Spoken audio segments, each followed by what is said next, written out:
আসসালামু আলাইকুম। স্বাগত বাংলা টিভির প্রাইম নিউজে। সাথে আছে আমি নিয়ামতুল্লাহ সিরাজি। শুরুতেই থাকছে এসএনএস হুমলন সংবাদ শিরোনাম। এপস্টেইন নথি প্রকাশ, অনুতপ্ত বিল গেটস, অভিযোগ অস্বীকার।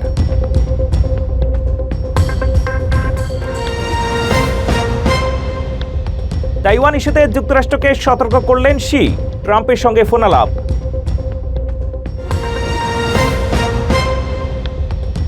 আর্থিক সংকটে ওয়াশিংটন পোস্টে ব্যাপক ছাঁটাই, বাদ 1/3 কর্মী।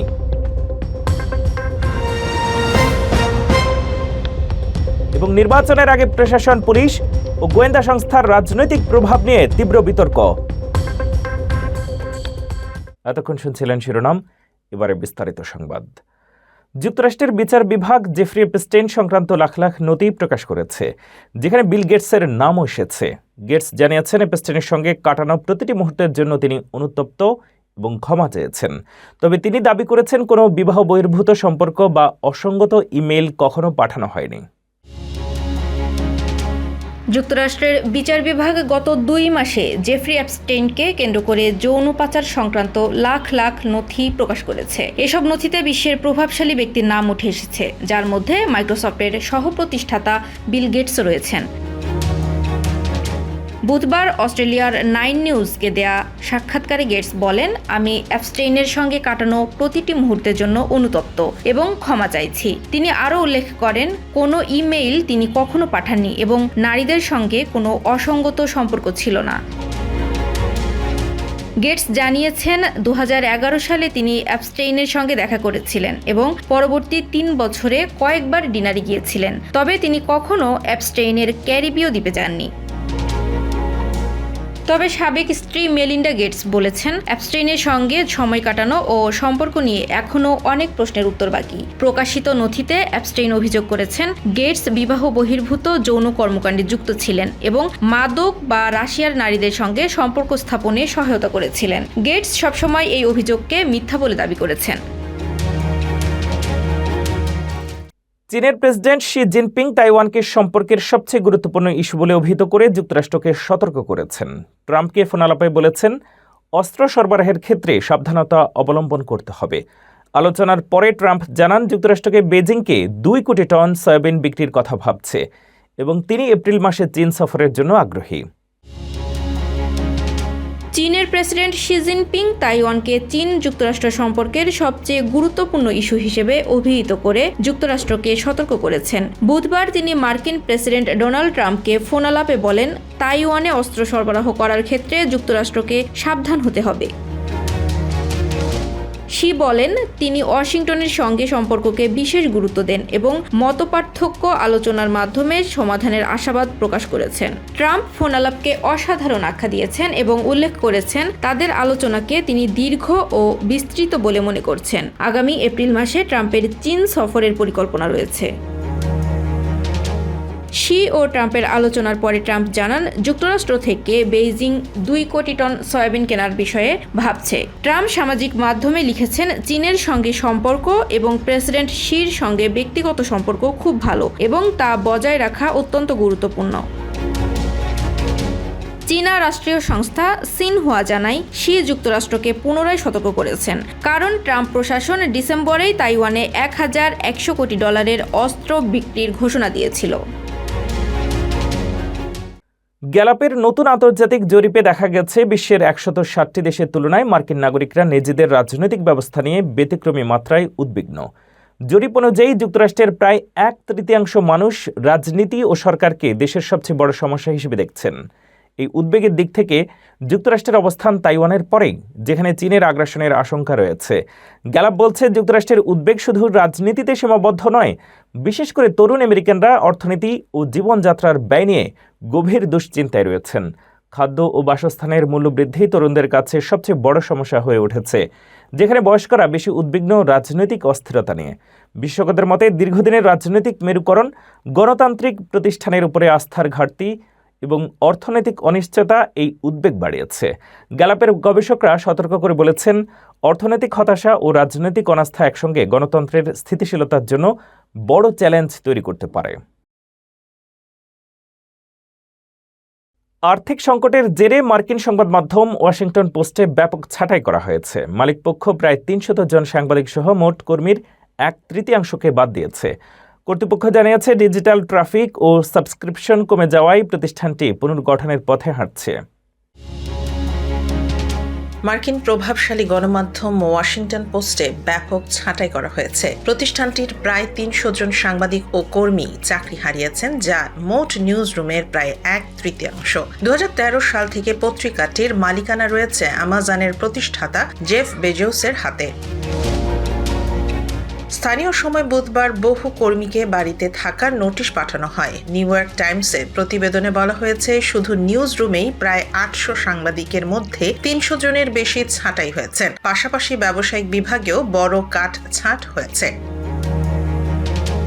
ওয়াশিংটন পোস্টের নির্বাহী সম্পাদক ম্যাট মারে কর্মীদের সঙ্গে এক ফোন কলে জানান, দীর্ঘদিন ধরেই সংস্থাটি আর্থিক ক্ষতির মুখে রয়েছে এবং পাঠকের চাহিদা পূরণে ব্যর্থ হচ্ছে। তিনি বলেন, ভবিষ্যতে পত্রিকাটি জাতীয় সংবাদ, রাজনীতি, ব্যবসা ও স্বাস্থ্য খাতে বেশি গুরুত্ব দেবে, অন্য বিভাগ সংকুচিত হবে। ছাঁটাইয়ের ফলে ক্রীড়া বিভাগ কার্যত বন্ধ, বই বিভাগ ও দৈনিক নিউজ পডকাস্ট বন্ধ করা হচ্ছে। আন্তর্জাতিক কভারেজও কমানো হবে। মধ্যপ্রাচ্য, ভারত ও অস্ট্রেলিয়ার প্রতিবেদকরা ছাঁটাইয়ের শিকার হয়েছেন। এমনকি যুদ্ধক্ষেত্রে কাজ করা একজন ইউক্রেন প্রতিবেদক এবং সব স্টাফ ফটোগ্রাফারকেও বাদ দেওয়া হয়েছে। বিশেষজ্ঞদের মতে, ডিজিটাল ট্রাফিক কমে যাওয়া, জেনারেটিভ এআই এর উত্থান এবং পুরনো ব্যবসায়িক মডেলের ওপর নির্ভরশীলতাই এই সংকটের মূল কারণ। এই ছাঁটাই মার্কিন গণমাধ্যম জগতের চলমান সংকটের আরেকটি বড় উদাহরণ। মিশিগান স্ন্যাপের নতুন কর্মসংস্থান নিয়ম কার্যকর হওয়ার 2 মাস পরে খাদ্য সহায়তার চাহিদা বাড়ছে। 18 থেকে 64 বছর বয়সী সক্ষম প্রাপ্তবয়স্কদের প্রতি মাসে কমপক্ষে 80 ঘন্টা কাজ করতে হবে। ফুড ব্যাংকগুলো জানিয়েছে, এই নিয়ম ও অন্যান্য কাট ছাঁটের কারণে তারা প্রায় 15% বেশি মানুষের সাহায্য দিচ্ছে। মিশিগানে স্ন্যাপ বা অতিরিক্ত খাদ্য সহায়তা প্রোগ্রামের নতুন কর্মসংস্থান নিয়ম প্রায় 2 মাস আগে কার্যকর হয়েছে। প্রেসিডেন্ট ডোনাল্ড ট্রাম্পের ওয়ান বিগ বিউটিফুল বিল এর আওতায় 18 থেকে 64 বছর বয়সী সক্ষম প্রাপ্তবয়স্করা যাদের 14 বছরের নিচে সন্তান নেই, তাদের প্রতি মাসে কমপক্ষে 80 ঘন্টা কাজ করতে হবে। তারা চাইলে সপ্তাহে অন্তত 20 ঘন্টা কাজের আয় করতে পারে বা মিশিগান ওয়ার্কার্সের প্রশিক্ষণ ও কর্মসংস্থান প্রোগ্রামে অংশ নিতে পারে। মিশিগান স্বাস্থ্য ও মানব সেবা বিভাগ জানিয়েছে, তারা MI ব্রিজেস ওয়েব পোর্টালের মাধ্যমে কর্মসংস্থান প্রতিবেদন ও অন্যান্য আবেদন সংক্রান্ত ডকুমেন্ট ট্র্যাক করে। তবে নতুন নিয়মের সাথে কতজন সম্পূর্ণ মেনে চলছে বা কতজন সুবিধা হারিয়েছে সে বিষয়ে এখনও কোনো তথ্য প্রকাশ করা হয়নি। ফুড ব্যাংক ও প্যান্ট্রিগুলোর পক্ষ থেকে দেখা যাচ্ছে, নতুন নিয়মের ফলে চাহিদা বাড়ছে। দক্ষিণ মিশিগান ফুড ব্যাংকের সিইও পিটার ভোগেল জানান, চাহিদা প্রায় 15% বৃদ্ধি পেয়েছে। তিনি বলেন, কাজের নতুন নিয়ম, স্ন্যাপের অন্যান্য কাটছাঁট এবং স্বাস্থ্যসেবার উচ্চ খরচ এই বৃদ্ধির কারণ। অনেকেই চাকরি করে হলেও খাদ্য পরিমাণ বাড়ানোর জন্য সাহায্যের প্রয়োজন অনুভব করছেন। ভোগেল আরও যোগ করেছেন, খাদ্য ব্যাংকগুলো সকলের জন্য খোলা এবং যে কোনো পর্যায়ের প্রয়োজনে মানুষ লজ্জা পাওয়ার দরকার নেই। যাদের সত্যি সাহায্য প্রয়োজন তারা বিনা দ্বিধায় খাদ্য প্যান্ট্রিতে আসতে পারেন। মিশিগানের চাকরি সংক্রান্ত প্রতারণার ঘটনা বাড়ছে। প্রতারকরা আকর্ষণীয় চাকরির প্রস্তাব দিয়ে ব্যক্তিগত তথ্য বা অর্থ দাবি করছেন। বিশেষজ্ঞরা সতর্ক করেছেন, নতুন চাকরির সুযোগ পাওয়ার আগে নিয়োগদাতার পরিচয় যাচাই করা জরুরি। পুলিশ ও ফেডারেল এজেন্সি নাগরিকদের প্রতারণার ঘটনা রিপোর্ট করার পরামর্শ দিচ্ছে। মিশিগানে চাকরি সংক্রান্ত প্রতারণার ঘটনা সম্প্রতি উল্লেখযোগ্যভাবে বৃদ্ধি পেয়েছে। বিশেষজ্ঞরা সতর্ক করেছেন, চাকরির খোঁজের সময় অনলাইন বা ফোনের মাধ্যমে প্রাপ্ত প্রস্তাব যাচাই না করলে মানুষ সহজেই প্রতারণার শিকার হতে পারেন। প্রতারকরা প্রায়শই অত্যন্ত আকর্ষণীয় চাকরির সুযোগ দেন এবং ব্যক্তিগত তথ্য, ব্যাংক অ্যাকাউন্ট বা অর্থ দাবি করেন। মিশিগান স্টেট পুলিশের প্রতিবেদনে দেখা গেছে সাম্প্রতিক মাসগুলোতে চাকরি সংক্রান্ত প্রতারণার অভিযোগ অনেকাংশে বেড়েছে। অনেকেই অনলাইনের ফাঁদে পা দিয়ে পরিচয়পত্র, সামাজিক নিরাপত্তার নম্বর, ব্যাংক অ্যাকাউন্টের তথ্য বা অর্থ প্রদান করে অর্থনৈতিক ক্ষতির সম্মুখীন হচ্ছেন। বিশেষ করে যারা নতুন চাকরি খুঁজছেন বা ডিজিটাল মাধ্যম ব্যবহার করে চাকরি খোঁজেন, তারা সবচেয়ে ঝুঁকিতে রয়েছেন। বিশেষজ্ঞরা সতর্ক করেছেন, নতুন চাকরির সুযোগ পাওয়ার আগে সব নিয়োগদাতা বা কোম্পানির পরিচয় যাচাই করা অত্যন্ত জরুরি। অচেনা ইমেইল, ফোন কল বা সোশ্যাল মিডিয়ার মাধ্যমে প্রাপ্ত প্রস্তাবের ক্ষেত্রে সর্বদা সতর্ক থাকা প্রয়োজন। মিশিগান স্টেট পুলিশ এবং ফেডারেল এজেন্সিগুলো নাগরিকদের এমন প্রতারণার ঘটনা রিপোর্ট করার জন্য উৎসাহিত করছে। যারা প্রতারণার শিকার হন তারা স্থানীয় পুলিশের সঙ্গে যোগাযোগ করতে পারেন এবং প্রয়োজনীয় পদক্ষেপ নিতে পারেন। এছাড়া চাকরির খোঁজের সময় নিজেকে সুরক্ষিত রাখতে তথ্য ভাগ না করা এবং বিশ্বাসযোগ্য সূত্র থেকে চাকরির প্রস্তাব নেওয়াই গুরুত্বপূর্ণ। মিশিগান ডিপার্টমেন্ট অফ ট্রেজারি জানিয়েছে, বহু বাসিন্দার নামে এখনও দাবি না করা অর্থ ও সম্পদ রাজ্যের কাছে সংরক্ষিত রয়েছে। ট্রেজারির ওয়েবসাইটে গিয়ে নাম লিখলেই সহজে তা জানা সম্ভব। দাবি প্রমাণিত হলে ডাকযোগে চেক পাঠানো হয় এবং সেবা পুরোপুরি বিনামূল্যে। মিশিগান ডিপার্টমেন্ট অফ ট্রেজারি তাদের আনক্লেমড প্রপার্টি বা দাবি না করা সম্পদের হালনাগাদ তালিকা প্রকাশ করেছে এবং বাসিন্দাদের অনুরোধ জানাচ্ছে নিজেদের নামে কোনো অর্থ বা সম্পদ পড়ে আছে কিনা তা দ্রুত যাচাই করতে। এই প্রক্রিয়াটি খুবই সহজ। ট্রেজারির আনক্লেমড প্রপার্টি ওয়েবসাইটে গিয়ে শুধু নিজের নাম লিখলেই দেখা যাবে আপনার নামে কোনো দাবি না করা সম্পদ রয়েছে কিনা। তালিকায় নামের সঙ্গে কখনো কখনো ঠিকানা বা শহরের নামও উল্লেখ থাকে। অনেক ক্ষেত্রে এসব সম্পদের মূল্য কয়েক হাজার ডলার পর্যন্ত হতে পারে। যদি কেউ মনে করেন তালিকাভুক্ত সম্পত্তি তারই, তাহলে অনলাইনে নির্দিষ্ট ধাপ অনুসরণ করে দাবি দাখিল করা যায়। যাচাই শেষে দাবি সঠিক প্রমাণিত হলে রাজ্য সরকার সরাসরি ডাকযোগে একটি চেক পাঠিয়ে দেয়। মিশিগানের গভর্নর গ্রেচেন হুইটমার 1 ফেব্রুয়ারিকে মিশিগানস আনক্লেমড প্রপার্টি ডে হিসেবে ঘোষণা করেছেন, যা জাতীয় আনক্লেমড প্রপার্টি ডে এর সঙ্গে সামঞ্জস্যপূর্ণ। মিশিগানের আনক্লেমড প্রপার্টি প্রোগ্রামের তত্ত্বাবধায়ক টেরি স্ট্যান্টন বলেন, যারা আগেও খোঁজ নিয়েছেন তাদেরও আবার ওয়েবসাইটে ঢোকার অনুরোধ জানাচ্ছি। আমাদের ডাটাবেস বছরে একাধিকবার হালনাগাদ করা হয়। এই সম্পদের মধ্যে রয়েছে নিষ্ক্রিয় ব্যাংক অ্যাকাউন্ট, ভাঙানো হয়নি এমন চেক, সেফ ডিপোজিট বক্সে পড়ে থাকা মূল্যবান জিনিস এবং স্টক সার্টিফিকেট। গত বছর মিশিগানে প্রায় $164 মিলিয়ন মালিকদের কাছে ফেরত দেওয়া হয়েছে। উল্লেখযোগ্য বিষয় হলো, এই সেবা সম্পূর্ণ বিনামূল্যে। কেউ কখনো মিশিগানের বাইরে বসবাস করলে একাধিক রাজ্যের তালিকা দেখতে পারবেন ucpday.com ওয়েবসাইটে। মিশিগানের শীতে বিদ্যুৎ ও গ্যাসের ব্যবহার বেড়ে গ্রাহকদের বিলও বাড়ছে। কনজিউমার্স এনার্জি জানিয়েছে, ডিসেম্বরের তীব্র শীত এবং জানুয়ারি রেকর্ড নিম্ন তাপমাত্রা এই বৃদ্ধির কারণ। যারা বিল পরিশোধে অসুবিধায় অনুভব করছেন তারা আর্থিক সহায়তা এবং পেমেন্ট প্ল্যানের জন্য কোম্পানির সঙ্গে যোগাযোগ করতে পারেন। মিশিগানের বাসিন্দারা এই শীতে উল্লেখযোগ্যভাবে বেশি বিদ্যুৎ ও গ্যাস বিল পাচ্ছেন। কনজিউমার্স এনার্জি জানিয়েছে, ডিসেম্বরের তীব্র শীত এবং জানুয়ারির রেকর্ড নিচু তাপমাত্রার কারণে পুরো রাজ্যে প্রাকৃতিক গ্যাস ও বিদ্যুতের ব্যবহার বেড়েছে, ফলে মানুষের খরচও বেড়েছে। অনেক গ্রাহক বাড়তি বিল বহন করতে সমস্যায় পড়ছেন। কনজিউমার্স এনার্জি জানিয়েছে, এই পরিস্থিতিতে তারা গ্রাহকদের সহায়তার জন্য আউটরিচ কার্যক্রম সম্প্রসারণ করছে। গ্রাহকরা এখন আর্থিক সহায়তা এবং বিভিন্ন পেমেন্ট অপশন সম্পর্কে আরও সহজেই তথ্য পেতে পারছেন। কোম্পানি বলছে, যারা বিল পরিশোধ করতে অসুবিধা অনুভব করছেন তারা সরাসরি কনজিউমার্স এনার্জির সঙ্গে যোগাযোগ করে বিশেষ পেমেন্ট পরিকল্পনা নিতে পারেন। এছাড়াও কিছু গ্রাহক প্রয়োজন অনুযায়ী ছাড় বা আর্থিক সহায়তা পেতে পারেন। বিশেষজ্ঞরা সতর্ক করেছেন, এই শীতে শক্তি খরচের বৃদ্ধি সাধারণ পরিস্থিতির অংশ, তবে পরিকল্পিত পেমেন্ট এবং আর্থিক সহায়তার মাধ্যমে সমস্যার মোকাবেলা সম্ভব। গ্রাহকদের উচিত সময়মতো কোম্পানির সঙ্গে যোগাযোগ রাখা এবং বিদ্যুৎ ও গ্যাসের ব্যবহার সচেতনভাবে পরিচালনা করা। মিশিগানের শীতকালীন তাপমাত্রা, নতুন রেকর্ড এবং বিদ্যুতের খরচ বৃদ্ধির প্রেক্ষাপটে কনজিউমার্স এনার্জির এই পদক্ষেপ গ্রাহকদের বোঝা হালকা করতে সহায়ক হবে। মিশিগান অঙ্গরাজ্যে বৃহৎ ডেটা সেন্টারের দ্রুত বিস্তার বিদ্যুৎ গ্রিডে চাপ এবং ইউটিলিটি খরচ বাড়াতে পারে, এমন সতর্কতা দিয়েছেন বিশেষজ্ঞরা। আইন প্রণেতাদের সামনে তারা জানান, কর ছাড়ের বিনিময়ে গড়ে ওঠা এসব স্থাপনা ভবিষ্যতে করদাতা ও পরিবেশের জন্য দীর্ঘমেয়াদী ঝুঁকি তৈরি করতে পারে।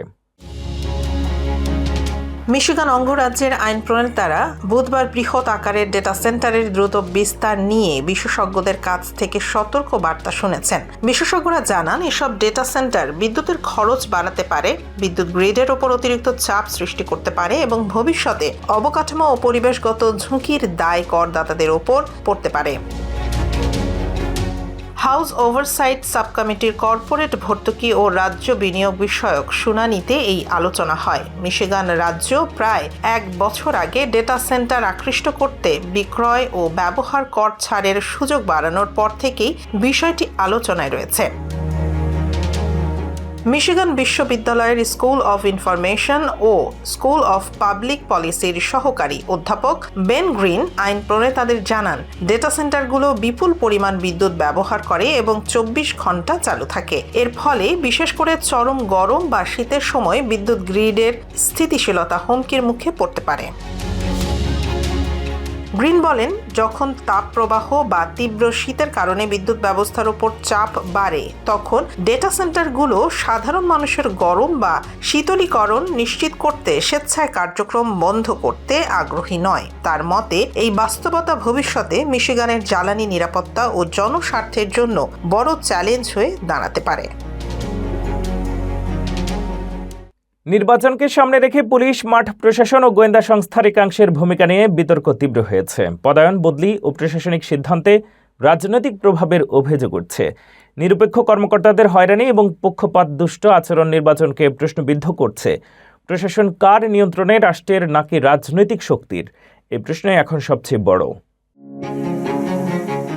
ত্রয়োদশ জাতীয় সংসদ নির্বাচনকে সামনে রেখে প্রশাসনের নিরপেক্ষতা নিয়ে নতুন করে প্রশ্ন উঠেছে। পুলিশ, মাঠ প্রশাসন এবং গোয়েন্দা সংস্থার একাংশের ভূমিকা নিয়ে প্রশাসনিক অঙ্গনে চলছে তীব্র বিতর্ক। অভিযোগ উঠছে, পদোন্নতি ও প্রভাবশালী পদায়নের আশায় কিছু কর্মকর্তা একটি নির্দিষ্ট রাজনৈতিক শক্তির আস্থাভাজন হতে প্রতিযোগিতায় নেমেছেন। বিভিন্ন সূত্র জানায়, কেউ কেউ প্রকাশ্যেই দলীয় সভা সমাবেশে অংশ নিচ্ছেন, আবার কেউ অফিসার্স ক্লাবের পাশাপাশি দলীয় কার্যালয়ে নিয়মিত যাতায়াত করছেন। সেখান থেকেই ভোট গ্রহণ কর্মকর্তা নিয়োগ, প্রশাসনিক সিদ্ধান্ত প্রভাবিত করা এবং প্রতিদ্বন্দ্বী প্রার্থীদের কর্মীদের হয়রানির অভিযোগ উঠেছে। ফলে প্রশাসনের একটি অংশ ইলেকশন ইঞ্জিনিয়ারিংয়ে জড়িয়ে পড়ছে বলে মত বিশ্লেষকদের।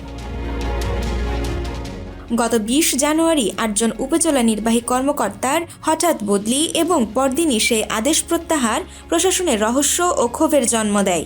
সংশ্লিষ্ট সূত্রগুলোর দাবি, একটি প্রভাবশালী রাজনৈতিক দলের চাপেই এই সিদ্ধান্ত নেওয়া হয়েছিল, কারণ ওই কর্মকর্তারা নিরপেক্ষভাবে দায়িত্ব পালনে অনড় ছিলেন। মাঠ পর্যায়ের কর্মকর্তাদের ভাষায়, নিরপেক্ষ থাকলে বদলি ও শাস্তির ঝুঁকি, আর পক্ষ নিলে সুবিধা, এমন এক অঘোষিত সংস্কৃতি তৈরি হয়েছে। একই সঙ্গে পুলিশের বিরুদ্ধেও পক্ষপাতমূলক আচরণের অভিযোগ উঠেছে, যা নির্বাচনকে প্রশ্নবিদ্ধ করছে। বিশেষজ্ঞদের মতে, প্রশাসনের নিরপেক্ষতা নিশ্চিত না হলে নির্বাচন বিশ্বাসযোগ্য থাকে না। অভিযোগ উঠলেই সংশ্লিষ্ট কর্মকর্তাকে প্রত্যাহার ও তদন্তের আওতায় আনার দাবি জানানো হয়েছে। সবশেষে প্রশ্ন থেকেই যায়, নির্বাচনের সময় প্রশাসন রাষ্ট্রের নিয়ন্ত্রণে থাকবে নাকি রাজনৈতিক প্রভাবের ছায়ায় পরিচালিত হবে? এই প্রশ্নের উত্তরই নির্ধারণ করবে ভোটের গ্রহণযোগ্যতা। জেফ্রি পেস্টেন কেলেঙ্কারি এখন যুক্তরাজ্যের রাজনীতিতে নতুন করে ঝড় তুলেছে। যদিও প্রধানমন্ত্রী কিয়ার স্টারমার নিজে পেস্টেনের সঙ্গে জড়িত নন, তবে পেস্টেন সম্পর্কিত ব্যক্তিদের ঘিরে তৈরি হওয়া বিতর্ক লেবার সরকারের উপর কঠিন চাপ তৈরি করেছে। বিশেষ করে সাবেক মন্ত্রী পিটার মেন্ডেলসন, যিনি আগে পেস্টেনের সঙ্গে যোগাযোগ রাখার কথা স্বীকার করে ক্ষমা চেয়েছেন, নতুন নথিতে তার সম্পর্ক নিয়ে প্রশ্ন উঠায় পদত্যাগ করেছেন। স্টারমার সংসদে এই ঘটনাকে বিশ্বাসঘাতকতা বলে অভিহিত করেছেন এবং বলেছেন, এতে সরকারের ভাবমূর্তি ক্ষতিগ্রস্ত হয়েছে। রাজনৈতিক বিশ্লেষকরা বলছেন, ব্রিটেনের সংসদীয় ব্যবস্থায় দলীয় অভ্যন্তরীণ চাপ দ্রুত নেতাদের দুর্বল করে দিতে পারে। ফলে স্টারমারের অবস্থান অস্থিতিশীল হয়ে উঠছে। এপস্টাইন ইস্যু শুধু রাজনীতি নয়, নৈতিকতার প্রশ্ন হয়ে দাঁড়িয়েছে। রাজপরিবারের সদস্য প্রিন্স অ্যান্ড্রুর উপরে পদমর্যাদা সীমিত করার ঘটনা তা প্রমাণ করে। আগামী সময়ে তদন্তের ফলাফল দলীয় ঐক্য এবং জনমতের দিকে নির্ভর করবে স্টারমারের সরকার কতটা টিকে থাকে।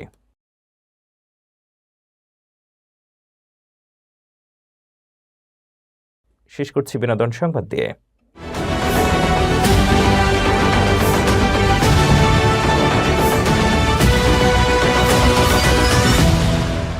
দুই বাংলার জনপ্রিয় অভিনেত্রী জয়া আহসান বর্তমানে কলকাতায় তার আসন্ন সিনেমা ওসিডি এর প্রচারণায় ব্যস্ত সময় কাটাচ্ছেন। সাম্প্রতিক এক সাক্ষাৎকারে তিনি জানান, ওসিডি তার অভিনীত অন্যতম প্রিয় কাজ।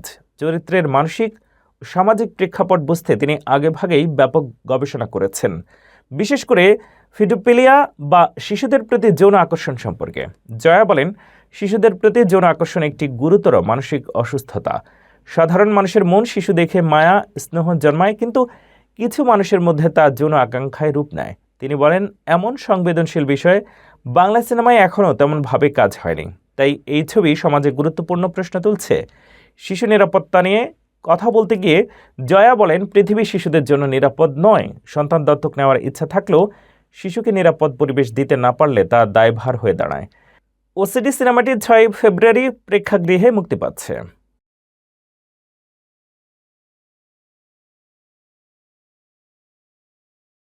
এ ছিল বাংলাদেশ টিভির প্রাইম নিউজে। পরবর্তী প্রাইম নিউজ দেখার আমন্ত্রণ জানিয়ে শেষ করছি এখানেই। এতক্ষণ সাথে থাকার জন্য ধন্যবাদ।